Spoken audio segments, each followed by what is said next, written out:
todas las de ganar con Transcomer, puesto de bolsa de comercio. Empezá a invertir en el pitazo inicial y participa por uno de los 2 bonos de 50,000 millas, Life Miles. Ingresá a transcomer.com/inclinadamillas y llená el formulario. Tenés todas las de ganar. Transcomer, puesto de bolsa de comercio. Construyamos juntos su futuro. Somos expertos en eso.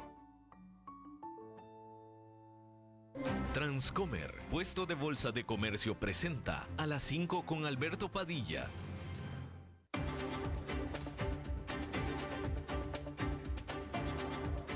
Inicia A las 5 con Alberto Padilla.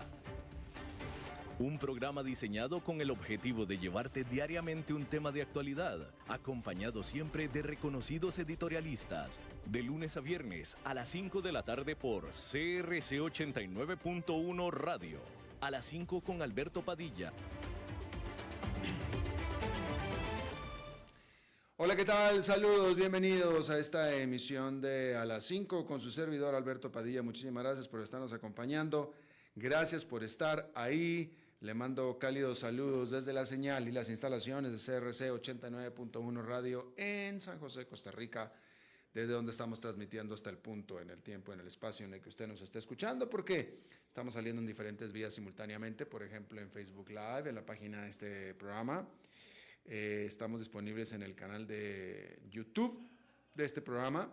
Estamos en podcast en las principales plataformas para ello, como Spotify, Apple Podcast, Google Podcast y otras 5 importantes más.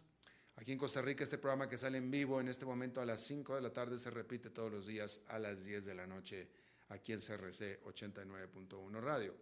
En esta ocasión me acompaña como usualmente del otro lado de los cristales, tratando de controlar los incontrolables, el señor David Guerrero, mientras que la producción general de este programa, siempre poderosa desde Colombia, a cargo del señor Mauricio Sandoval. Bueno, vamos a comenzar el programa de este lunes donde lo dejamos el viernes pasado. El viernes pasado lo dejamos con qué iba a suceder, con qué sucedería con el futuro de Pedro Sánchez, el presidente del gobierno español de aquel país, de España. Y bueno, después de todo, resulta que Pedro Sánchez dijo que mi mamá dijo que siempre no. Me quedo, no me voy, me quedo. Este lunes, el primer ministro español dio por terminada las especulaciones, las conjeturas que había él mismo desatado el pasado miércoles cuando él anunció que se retiraría a su casa a reflexionar si quería él continuar en su puesto, si quería seguir siendo el presidente del gobierno español. Reportes de prensa sugerían, o mejor dicho, todo esto se precipitó por reportes de prensa que estaban sugiriendo una posible tráfico de influencias por parte de su esposa, lo cual generó ataques políticos y una investigación judicial inicial, o preliminar si usted quiere. Toda España tuvo que esperar desde el miércoles y todo el fin de semana con la duda, la intriga de si Pedro Sánchez se iba o se quedaba, o si tal vez entonces llamaría a un voto de confianza para tratar de ponerle energía a lo que es su muy débil mayoría parlamentaria. Al final no hizo esto último y tampoco se fue, se quedó. Y se quedó básicamente diciendo que permanecería en su trabajo y que le toca a toda la sociedad española también el hacer un rechazo colectivo a las prácticas tóxicas, dijo él. Ahora, el viernes tuvimos una entrevista al respecto y estábamos tratando de determinar qué era lo que estaba haciendo, qué era lo que estaba tratando de lograr el presidente del gobierno español, porque mientras nuestro analista del viernes, él aseguraba que no se iba, que el presidente, que Pedro Sánchez no se iba, punto. Pero entonces, ¿por qué dijo que a lo mejor se iba? Porque sí dijo que a lo mejor se iba y nuestro analista lo admitió, es decir, es que no se puede negar. Pero entonces él dijo, está haciendo un teatro. Y entonces la pregunta es ¿por qué? Y esa respuesta aún nadie la tiene, ¿eh? Nadie la tiene. ¿Cuál fue el objetivo de esa maniobra? Nadie la alcanza a entender. Así es que bueno, por lo pronto se queda Pedro Sánchez. Hay que decir que ahora entonces el siguiente gran evento político en España serán las muy importantes elecciones catalanas ahora en mayo, en las cuales el partido de Pedro Sánchez, el socialista, está liderando en las encuestas. Decir que la economía española está fuerte, está en muy buen pie, y por tanto, entonces se asume como una conjetura generalmente aceptada, digámoslo así, que esta decisión, este drama, ¿por qué no decirlo? Este drama que se aventó Pedro Sánchez el miércoles, que fue lo que me dijo a mí, fíjese que fue lo que me dijo a mí, esta es una discusión que tenía yo con un buen amigo en España, colega periodista, pero que está en la política, en Madrid, y él está metido en la política en Madrid, y esta era la discusión que teníamos el miércoles en la noche o el jueves en la mañana, y él me decía, no, es que Pedro Sánchez dijo lo que dijo porque se metieron con su esposa y ya está harto de tener que lidiar con estas cosas, y que se hayan metido con su esposa le pega muy en lo personal y realmente está harto, y yo creo que ya se quiere ir por eso. Eso me decía mi amigo en España. Y yo le alegaba lo que yo sinceramente pienso. Yo decía, no, permíteme, Pedro Sánchez es un político. Porque me decía, Pedro Sánchez es humano. Y yo le decía, no, Pedro Sánchez no es humano, Pedro Sánchez es un político, y los políticos no son humanos. No a la hora que están haciendo política.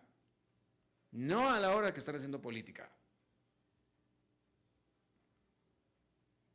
Cuando no están haciendo política podrán tener sentimientos y etcétera, pero cuando se trata de política no son humanos, y eso lo siento firmemente, ¿sí?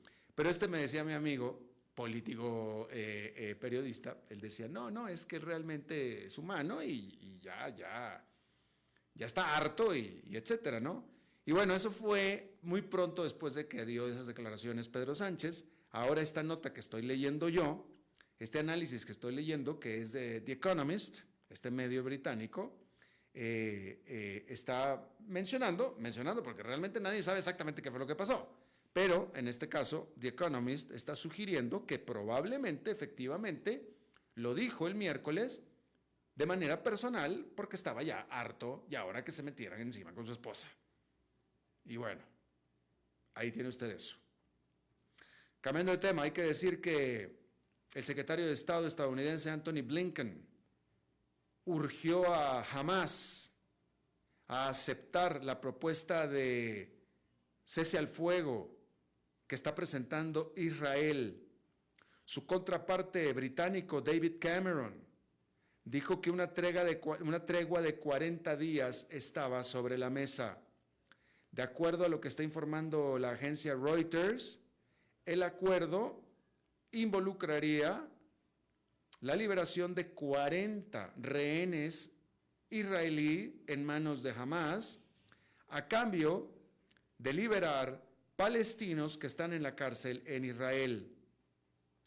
Anthony Blinken describió a este acuerdo como extraordinariamente generoso por parte de Israel. Fíjese, un comentario nada más así pequeño, pero es impresionante cómo con toda la destrucción virtual, práctica, técnica y en cualquier sentido que ha hecho Israel de Gaza, con toda la destrucción, usted lo ha visto, es cuestión de que vea cualquier reporte de cualquier día, muestra cada vez más destrucción. Y prácticamente Israel ya terminó con toda la parte norte de Gaza y ahora va sobre la sur, sobre Rafah, o Rafah, mejor dicho, ¿sí? Pero todavía no encuentran a los rehenes. Todavía no encuentran a los rehenes. Con todo y que Israel tomó control de prácticamente toda la mitad norte de Gaza y por tanto peinó, por no decir destruyó, todo lo que estaba arriba de la tierra y debajo de la tierra, no encontró a los rehenes. Y no ha acabado con Hamas tampoco, ¿sí? Entonces ahora está la ofensiva que quiere hacer sobre Rafah, que ese es en el sur. Entonces quiere repetir en la mitad sur lo que hizo en el norte. ¿Quiere eso decir que entonces los rehenes están ahí? ¿O ya no están en Gaza los rehenes? Porque, de nuevo, no los ha encontrado, ¿eh? No los han encontrado, no los encuentran. Ni acaban con Hamas tampoco. Y bueno, eso es por un lado. Y por otro lado, pues simplemente mencionarle, bueno, aquí está esta última, aquí está la propuesta que le hacen a Hamas. Vamos a ver si Hamas acepta. Puede ser que acepte 40 días. Puede ser que puedan utilizar Hamas 40 días. Pero era claro, desde el 7 de octubre, desde que sucedió esto hace 6 meses, el 7 de octubre, desde que sucedió el ataque de Hamas a Israel, y tomar a los rehenes y llevárselos a territorio palestino, a Gaza, era clarísimo desde entonces, y vaya, yo no es que yo fui clarividente, hablábamos de eso desde entonces, o sea, todo el mundo lo decía, los expertos estaban de acuerdo, no es que yo era el único que lo decía, pero se sabía, se daba por sentado, que la guerra que estaba declarando Hamas a Israel era una guerra de relaciones públicas. Era una guerra de relaciones públicas. E Israel mordió el anzuelo, cayó en la trampa. En el momento en el que Hamas decide ir por rehenes israelíes para traerlos a Gaza y esconderlos en Gaza por cientos, porque eran cientos, ¿verdad? Y esconderlos en Gaza, era sabiendo que Israel iba a venir detrás de ellos, que iba a ser una destrucción total, que iba a haber una gran muerte de civiles y que esa gran muerte de civiles iba a generar mala imagen y sentimientos antisemitas en el mundo. Eso lo sabía perfectamente Hamas. Y está sucediendo justo como Hamas lo pidió. Justo. Y Israel, o Ben Netanyahu, mordió el anzuelo, cayó en la trampa, cayó en la red. Y Hamas, en ese sentido, está ganando la guerra. Porque, bueno, pues ahí lo tiene usted. O sea, esta ola de apoyo a Palestina internacional no se había tenido, yo creo que nunca desde que se estableció el Estado israelí. Nunca. Nunca. Y entonces, me parece a mí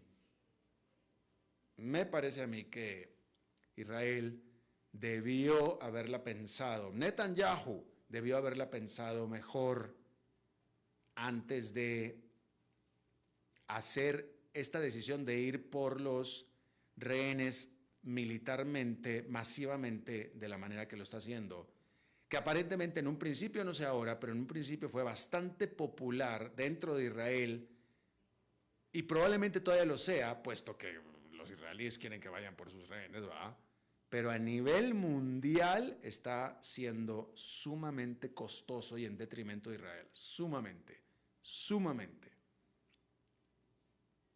Y cayó redondito Israel en la trampa de Hamas. Porque el nivel de rechazo,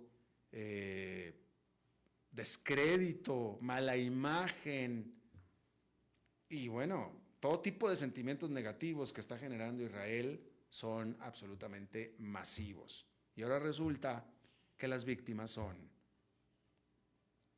los que fueron originalmente los perpetradores, los palestinos.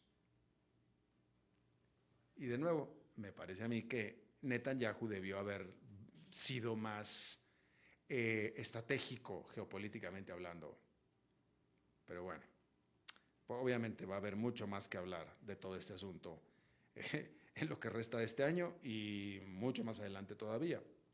Hay que decir que manifestantes pro-palestinos en la Universidad de Columbia, en Nueva York, ignoraron la orden por parte de la administración de la universidad de levantar el campamento que tenían establecido en el centro de la universidad a más tardar a las 2 de la tarde de Nueva York o arriesgar el ser suspendidos académicamente de la universidad, quienes estuvieran en ese campamento. Las negociaciones entre la universidad y los manifestantes para desmantelar este campo, en el cual hay aproximadamente 80 tiendas, se cancelaron. El 18 de abril pasado, en el campus de Columbia, a petición de la universidad, la policía arrestó a más de 100 estudiantes por invadir propiedad privada, lo que desató más de ese tipo de campamentos en más universidades alrededor de todo el país. Y recuerde, todo esto es en apoyo de Palestina en contra de Israel. Ahora, no nada más, es que esto es importante establecerlo, no nada más es en favor de Palestina, es en contra de Israel. O sea, las crónicas, cuando usted le pregunta a las autoridades de las universidades, no nada más de Columbia, de todas partes, que han mandado la policía, cuando le pregunta a la prensa, a las autoridades de las universidades, es ¿por qué estás reprimiendo a tus propios estudiantes si están apoyando a Palestina? Y recurrentemente, desde Nueva York hasta California, han dicho, es que no nada más es que están apoyando a Palestina, es que están odiando a Israel y están lanzando consignas antisemitas. Y eso es la parte que no permitimos. Esa es la parte que no permitimos. Están incitando a la violencia. Y bueno, pues ahí está, ahí lo tiene usted. Bien, cambiando de tema, hay que decirle que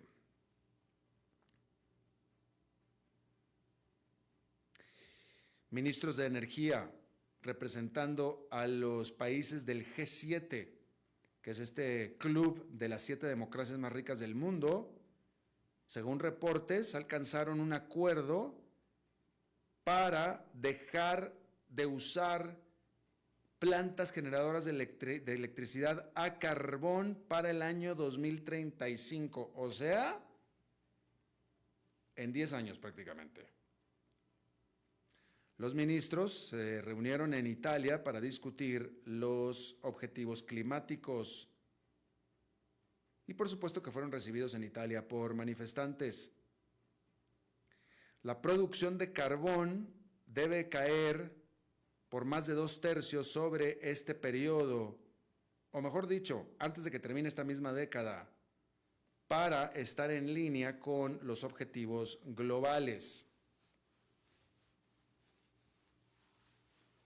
Caray, pues imagínese usted, hoy en día por mucho, la gran mayoría de la generación eléctrica del mundo, bueno, pero no hablemos del mundo, del propio G7, hombre, Estados Unidos, el grueso de la generación eléctrica en Estados Unidos es de carbón.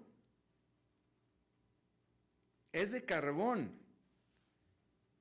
De aquí al 2035, 11 años, ¿con qué? Con nuclear no puede ser, porque una planta nuclear eso es justo lo que tarda en hacerse. 10 años es lo que se tarda en hacer una planta nuclear.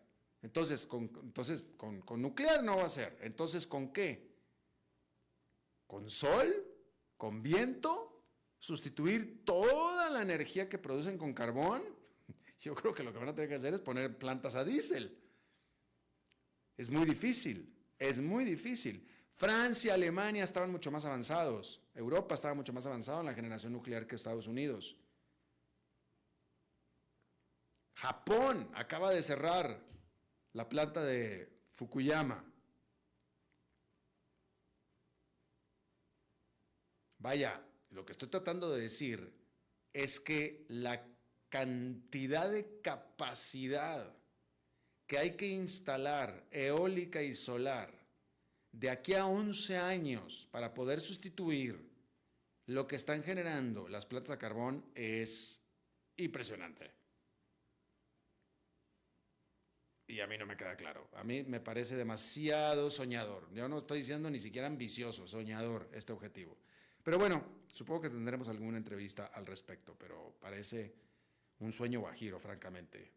Simplemente por la cantidad de electricidad que actualmente se produce con carbón. Nada más en Estados Unidos. Nada más en Estados Unidos. Bien, hay que decirle que en Bangladesh las escuelas primarias y otros centros académicos cerraron en todo el país al estar sufriendo este país asiático su peor ola de calor en 75 años. Y vaya que Bangladesh sale de calor, sabe de calor.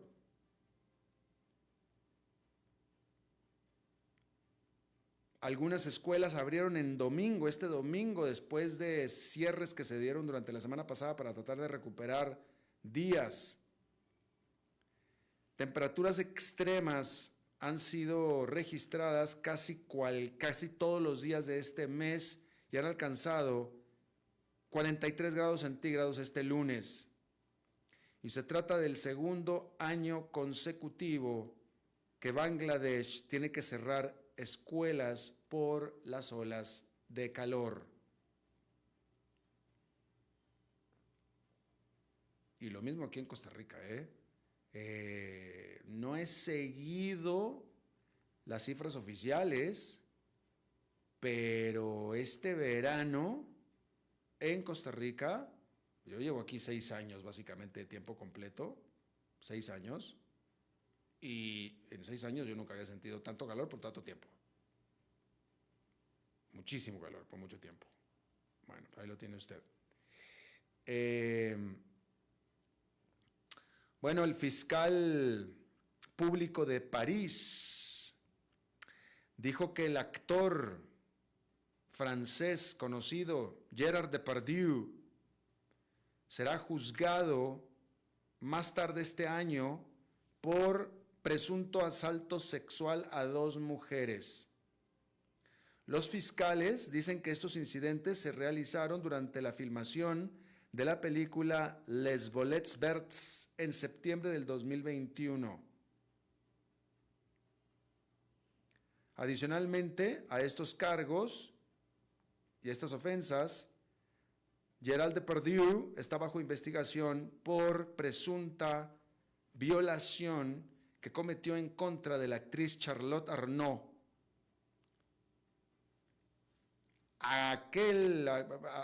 Anteriores cargos, Depardieu había negado ser el culpable. Hombre, ¿usted ha visto a Depardieu? No solamente tiene 75 años, pero está hecho un porcino.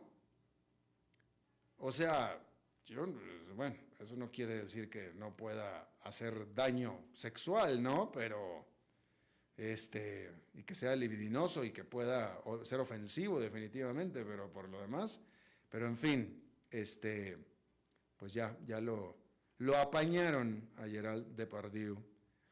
Bueno, ahí lo tiene usted. Vamos a ver cómo están los mercados este día, porque usted sabe que después de un estelar primer trimestre del año, las acciones en Nueva York cayeron 4 de las primeras 5 jornadas de este mes, o de este nuevo trimestre, pues.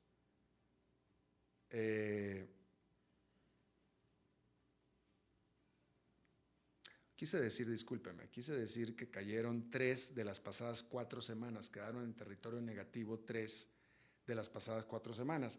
Es decir, marzo, abril ha sido un mes negativo después de un estelar primer trimestre del año para las acciones allá en Nueva York. ¿Sí? Y bueno, todo lo que sube tiende a bajar, ¿no? Y después de un muy buen rally del primer trimestre, pues los expertos alegarían que una corrección, un ajuste es hasta saludable, ¿sí? Y bueno, pues ahí está. Estamos en temporada de presentación de resultados financieros y todo eso será determinante para el futuro cercano del desempeño de las acciones allá en Nueva York. Ahora, ¿por qué ha cambiado el ánimo en Wall Street en abril con respecto a enero, febrero y marzo? Bueno, pues una de las razones es la más obvias, ¿no? Que es la perspectiva cada vez más lejana de que comience el Banco Central a bajar tasas de interés. Porque hasta marzo todavía se tenía la esperanza que para mayo empezara, junio, empezaran la caída de tasas de interés. Y aquello se está desdibujando de manera terrible. Ahora incluso, no solamente se está hablando de que probablemente en todo el año no empiecen a bajar las tasas de interés, sino hay quien habla que incluso puede que la Reserva Federal las vuelva a subir otra vez. Entonces, definitivamente el sentimiento es totalmente diferente. Todo esto porque la inflación permanece obstinadamente alta. ¿Sí? Ahora, también hay un factor técnico muy importante y es que las acciones en su valor están demasiado altas, por no decir demasiado caras, sin precedentes, porque la relación precio-ganancias ajustadas cíclicamente, que es una medida de evaluación de largo plazo para las acciones, es casi el doble de su promedio de largo plazo, indicando que los retornos futuros se esperan bajos o son bajos. Entonces, la pregunta, por supuesto, es: ¿se viene una caída masiva en Wall Street? Y la verdad es que los analistas dicen eso va a depender más del ánimo del mercado, como se le conoce normalmente, a un asunto de análisis técnico. Depende del humor del mercado. Vamos a ver primero que nada cómo sucede esta temporada de presentación de estados de resultados. Vamos a ver, sobre todo las que más han estado ganando, las que llevan la pauta, que son las grandes tecnológicas, impulsadas por este asunto de la inteligencia artificial, etcétera. Y bueno, vamos a ver qué pasa con eso. Pero por lo pronto, entonces, digamos que son dos elementos para considerar, ¿no? Los resultados de las empresas y la economía o la macroeconomía. La macroeconomía no está dando buenas señales al mercado en términos de la inflación y de las altas tasas de interés. Eso ha bajado el ánimo en el mercado, pero ha impulsado el ánimo en el mercado los buenos resultados que han estado dando Meta, Microsoft y unas cuantas gigantes tecnológicas que han sido beneficiadas con este asunto de la inteligencia artificial, pero nada más esas, porque el resto, no cree usted o sea, acuérdese que el peso relativo de estas empresas, incluyendo Amazon también, del peso relativo en el S&P 500 es tanto que impulsa todo el indicador, pero el indicador sobrecargado o sobreenergizado del S&P 500 no es que las 500 acciones todas estén muy bien, no, de hecho no, La mayoría no están muy bien. Son 5, 6, 7 empresototototas con mucho peso relativo las que están impulsando al mercado. No es todo el mercado o todo el indicador, ¿sí? Así que ahí lo tiene usted. Vamos a hacer una pausa y regresamos con nuestra entrevista de hoy. A las 5 con Alberto Padilla, por CRC 89.1 Radio.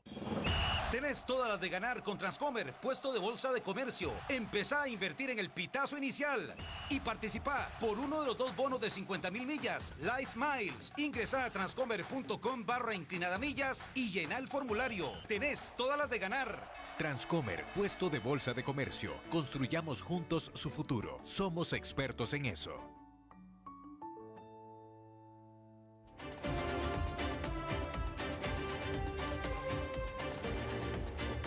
Seguimos escuchando a las 5 con Alberto Padilla.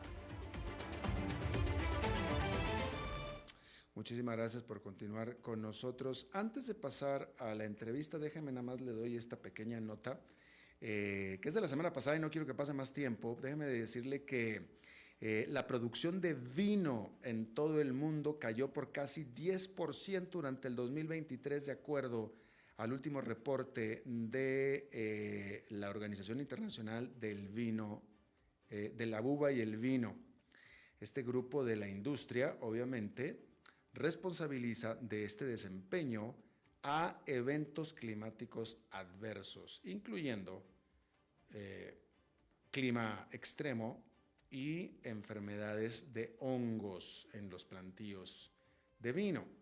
Hay que decir que la uva fue primero domesticada hace 8,000 años en el país de Georgia y pues el calentamiento global ha llevado a las plantaciones de uva a todo el mundo. Ahora ya se siembra uva en prácticamente partes insospechadas que se han convertido en grandes y buenos productores de vino, pero la noticia es que el vino ha caído en su producción en 10% durante el 2023. Bien, ahí está, ya se la pasé. Bueno, cambiando de tema completamente. Me da muchísimo gusto. Primero que nada voy a presentar al invitado porque el invitado, aunque la entrevista es la estrella, el invitado es alguien que yo quiero saludar con mucho gusto porque es un buen amigo de muchos años, amigo profesional. Me acompañó analizando todo tipo de eventos económicos durante mucho tiempo y le di algunos años para descansar, pero ahora ya lo estoy poniendo a trabajar otra vez y le doy la bienvenida a mi buenísimo amigo, el economista Arturo Porzecanski. Él fue mucho tiempo académico de la American University en Washington y ahora es investigador del Centro de Estudios Latinoamericanos. Y Arturo, me da muchísimo gusto restablecer contacto contigo. Gusto es mío, gran placer, Alberto. Gracias, mi querido. Oye, bueno, vamos a hablar de Argentina, tu país de origen. El Fondo Monetario Internacional, en su última estimación respecto de Argentina, en términos generales, está para este año y para el próximo pronosticando para Argentina una caída sensible en la alta inflación. Va a haber inflación, va a seguir inflación en Argentina, pero cada vez menor, y con también menor recesión económica, contrario a la tendencia reciente de los últimos años de Argentina. Entonces, la primera pregunta es, ¿quiere esto decir que están teniendo éxito las reformas económicas de Javier Milei? Bueno, solo una pequeña corrección para refrescar tu memoria. Yo soy oriundo del Uruguay. Tú eres uruguayo, es cierto, tienes toda la razón. Sí, pero lo sigo muy de cerca porque la verdad es, para nosotros los uruguayos, no importa dónde vivimos, la Argentina muchas veces es la pesadilla que... Pero tienes toda la razón, tú eres uruguayo, claro que sí, Arturo, pero por supuesto a mí se me pasó, pero sí, claro, tú eres uruguayo hermoso. Con mucho gusto. Sí, y creo que podemos ser bastante objetivos, porque También. cuando uno vive esa pesadilla constantemente, yo creo que uno pierde la objetividad, mientras que los que estamos de afuera lo podemos ver un poco con mayor claridad. Pero en fin, para, para contestar tu pregunta, como tú sabrás, 4 meses atrás, Argentina inauguró un nuevo presidente, una persona que no tenía carrera política ninguna, Javier Milei, un representante del capitalismo salvaje, un creyente en la fuerza de los mercados y un creyente que había que, pues, descuartizar al Estado y al Banco Central y cambiar radicalmente el clima de negocios y la forma de conducir la política económica en ese país. Y él, bueno, él ha empezado esa revolución, y inicialmente hubo una inflación altísima en el mes de diciembre que superó el 20% mensual. Ese dato mensual ha venido cayendo a cerca del 10%, pudiera entrar en el territorio de menos del 10% en los próximos meses, pero con la jugada ya hecha, la inflación de este año va a ser mínimo 150%, digamos, pudiera ser 200%, dependiendo. Es muy difícil de hacer una proyección. El Fondo Monetario tiene un número de 150 para este año. En las encuestas en la Argentina se baraja un número cercano al 180, pero en fin, va a ser altísimo. Pero claro, la clave es si puede seguir bajando, y es interesante que la proyección del Fondo Monetario para el año que viene es de solo 45%. Así que ellos sí piensan de que va a ser exitoso la trayectoria, y entonces estamos ante una situación, pues, no vista en décadas en ese país. Ahora, la implicación, la inferencia es que esa caída de 150, 180% a 45% es directamente por las reformas de Milei, ¿verdad? Sí, yo no les llamaría tanto reformas, sino medidas. Política fiscal y monetaria muy contractiva, en oposición a las políticas súper laxas que había antes en su lugar. Bueno, es buen punto. Ahora, es que es cierto, Argentina, la economía argentina está empezando a dar ciertas cifras positivas que no se veían antes, que en primera instancia se ven como muy positivas, pero son estrictamente resultado de un ambiente totalmente recesivo, como tú estabas diciendo.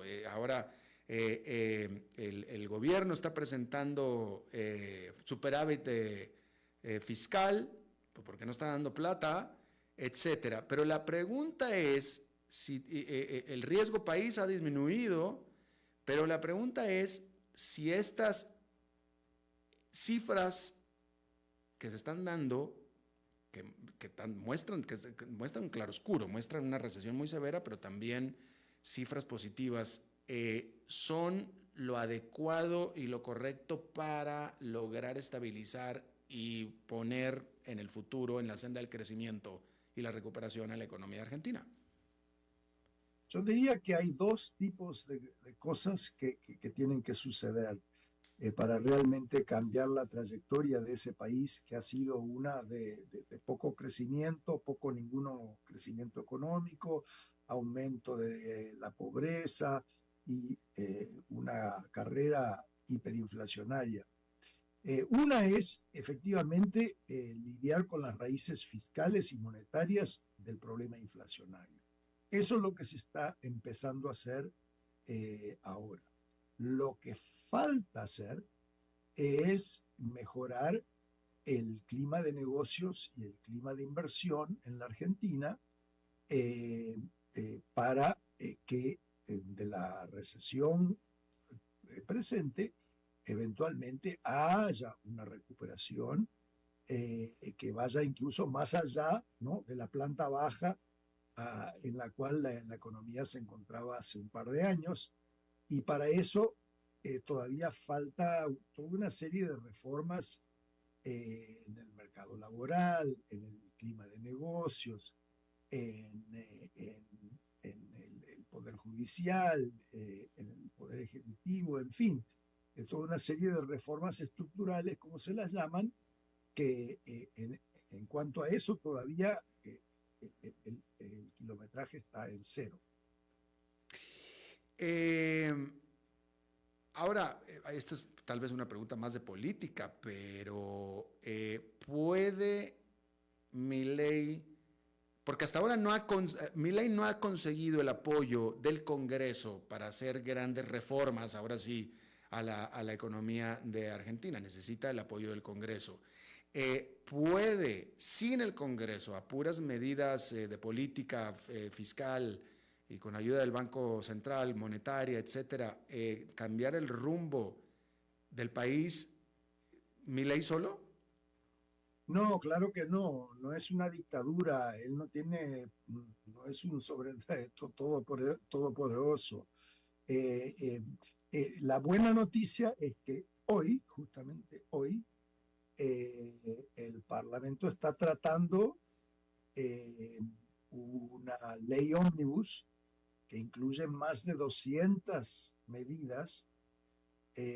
Por segunda vez, cuando la trató inicialmente tenía más de 500 medidas y la medida no avanzó, así que ha habido en las últimas semanas un proceso de consulta muy importante, se han reducido, la ambición de ese proyecto ómnibus se ha reducido, se han modificado muchas de las reformas y medidas propuestas, y ahora hay buena chance de que, digamos, en las próximas 48 o 72 horas pudiéramos tener la primer pieza de legislación que el Congreso aprueba, y entonces ya no sería solo la pata del Poder Ejecutivo.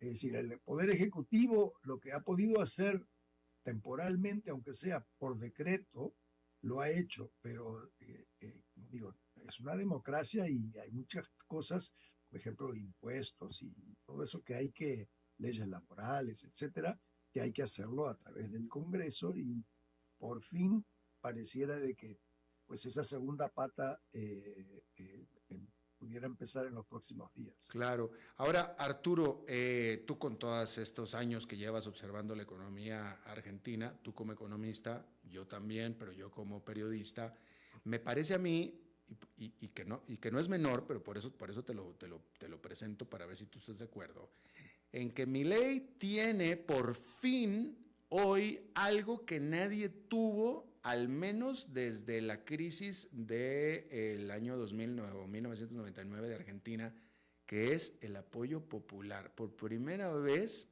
me parece a mí que los argentinos están dispuestos a darle tiempo y a darle oportunidad al presidente sentado en la Casa Rosada de hacer su trabajo, por más doloroso que sea. Nadie antes había tenido esa oportunidad. ¿Estás tú de acuerdo?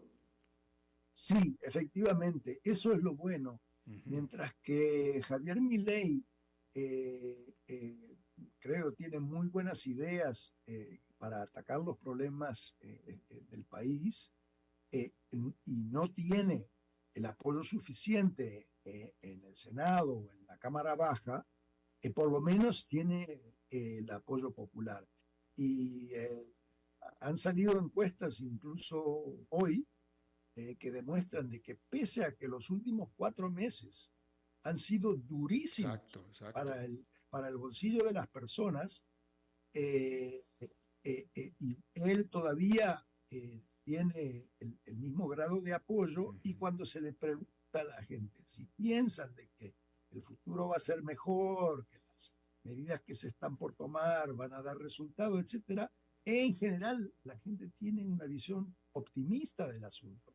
Y efectivamente, tener ese apoyo popular para hacer cosas que duelen es casi un milagro. Sí, y sobre todo en Argentina. Y sobre todo en Argentina. Arturo, dime una cosa. ¿Sigue siendo, o alguna vez fue, o en este momento ya es buena opción, buen camino para Argentina, dolarizar? Puedo decir un par de cosas. Primero, que el apuro por dolarizar se ha desvanecido. Sí, de Es acuerdo. decir, ya ahora ni el presidente, ni el ministro, ni el presidente del Banco Central, nadie habla de dolarización. Lo máximo que siguen hablando es de que ellos van hacia una economía donde hay libre elección y la gente puede pedir que le paguen o que puede pagar, ya sea con pesos o con dólares. Ya hay la opción de tener cuentas bancarias en dólares, pero se tomarían pasos adicionales para facilitar el confort de aquellos que quieren hacer transacciones en dólares y no en pesos. Eso es lo máximo a lo cual se refiere. Ya nadie habla de cerrar el Banco Central o de dolarizar. Con respecto a si la dolarización resuelve todos los problemas, ya tenemos experiencias, ya sea en Europa con la euroización de esa región, o de El Salvador o del Ecuador, que la dolarización puede arreglar ciertas cosas. Por ejemplo, puede parar la hiperinflación, eso sí, porque uno no puede imprimir dólares como pudiera imprimir pesos u otra moneda local, pero no puede resolver los otros problemas, como mencionamos, la disciplina fiscal o el clima de negocios, etcétera. Así que, de todas maneras, aunque ellos estuvieran todavía decididos a dolarizar, todavía faltarían muchas de las cosas que ya han empezado a hacer en paralelo y que tienen que hacer todavía en los muchos meses siguientes. Ya. Volviendo a lo del apoyo del Congreso, y retomando ese tema, claramente las políticas fiscales que ha empujado, que ha metido o que ha establecido Milei han sido por el poder que él tiene, sin necesidad de contar con el apoyo del Congreso necesariamente. Todavía, ¿no? Ya está la ley Omnibus que estabas hablando y eso está muy bien, pero la pregunta es, sin el apoyo del Congreso todavía y sin la intervención económica en el Congreso o del Congreso todavía, ya las medidas que ha tomado él han tenido algún efecto, como estábamos viendo. Entonces, de ahí venía mi pregunta, en el sentido de que si no se tiene el apoyo del Congreso para nada, con las puras medidas que está en poder de la presidencia, ¿se puede estabilizar la economía argentina o necesariamente sí o sí siempre se va a necesitar el apoyo del Congreso? No se puede estabilizar porque las medidas ya están siendo cuestionadas en las cortes o tienen patas cortas. Por ejemplo, ellos se están demorando en los pagos. Entonces, se demoran en pagarle a los jubilados, se demoran en pagarle a los funcionarios públicos, se demoran en pagarle a los proveedores. Bueno, tú puedes hacer eso por un par de meses, o 3 meses, o 4 meses, pero digo, eventualmente la gente no te va a dar lápices y papel, no va a ser entrega de nada a menos que le pagues. Más cuando hay inflación, ¿no? Y aunque la inflación desacelera, si te pagan con 2 o 3 meses de atraso, tú estás perdiendo poder adquisitivo del 20-30% por esa demora. Así que, en fin, demorar pagos no es una solución, todo el mundo lo sabe, desde el gobierno hasta la persona común y corriente. Claro.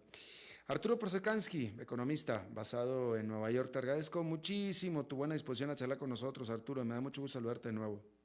Un gran placer. Hasta la próxima.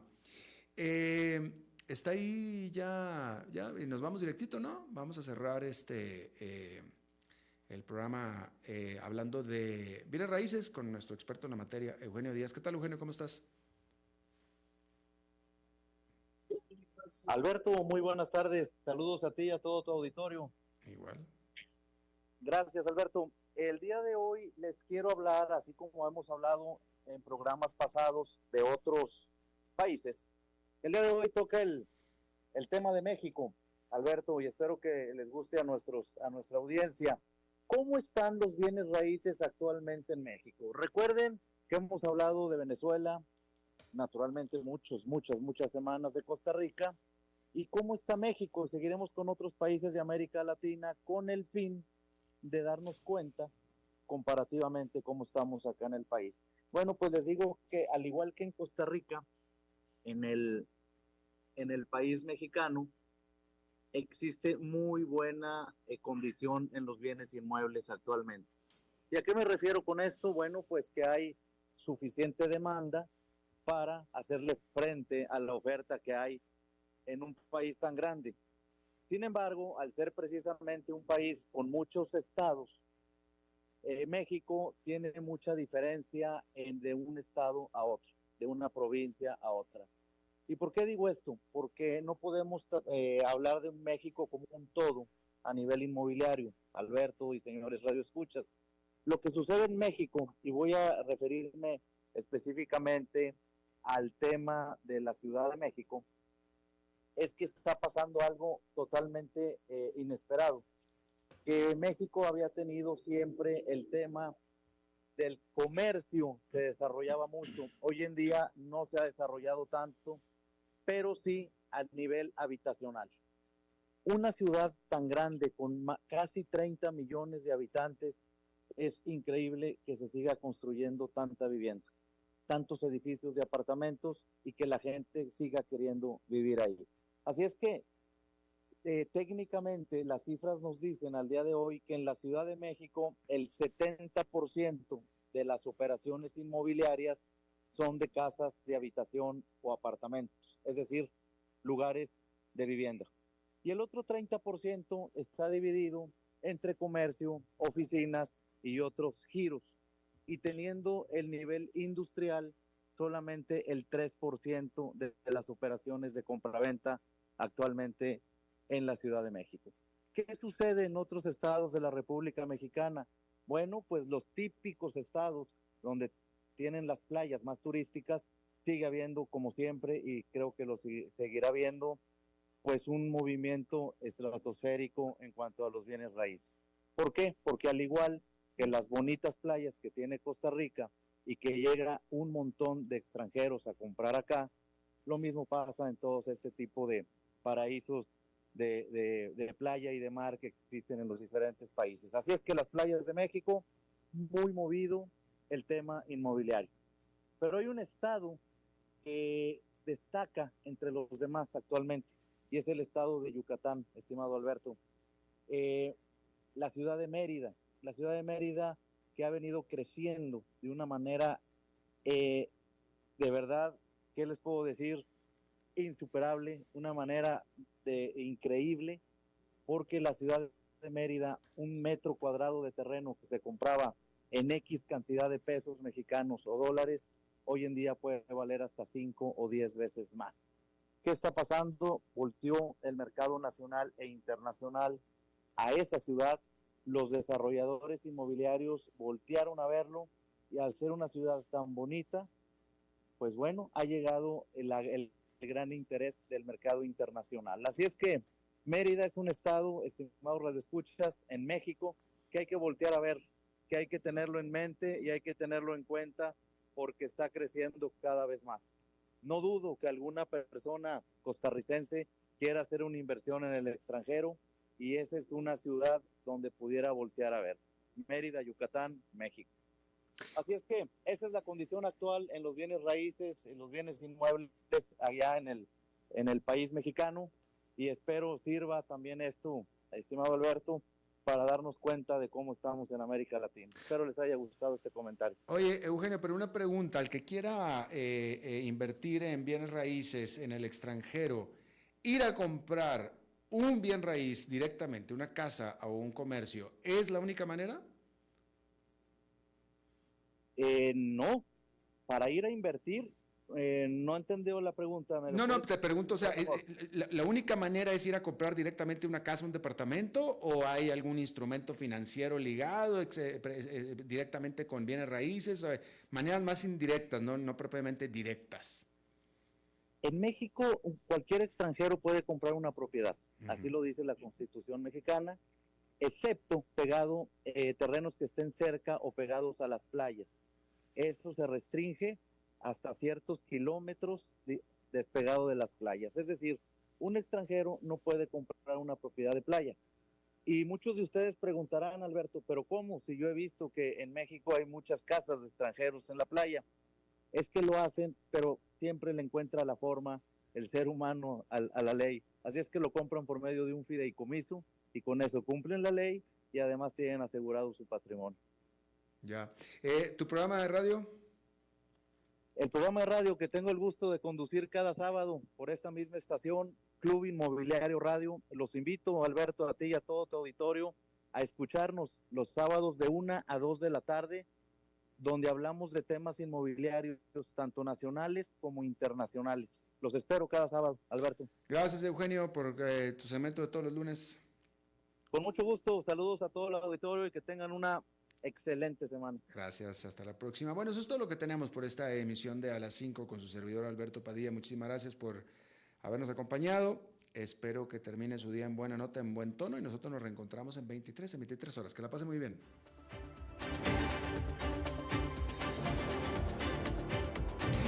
A las 5 con Alberto Padilla fue traído a ustedes por Transcomer, puesto de bolsa de comercio. Construyamos juntos su futuro. Somos expertos en eso.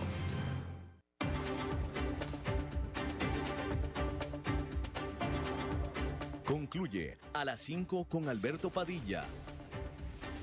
Un programa diseñado con el objetivo de llevarte diariamente un tema de actualidad, acompañado siempre de reconocidos editorialistas, de lunes a viernes a las 5 de la tarde por CRC 89.1 Radio. A las 5 con Alberto Padilla.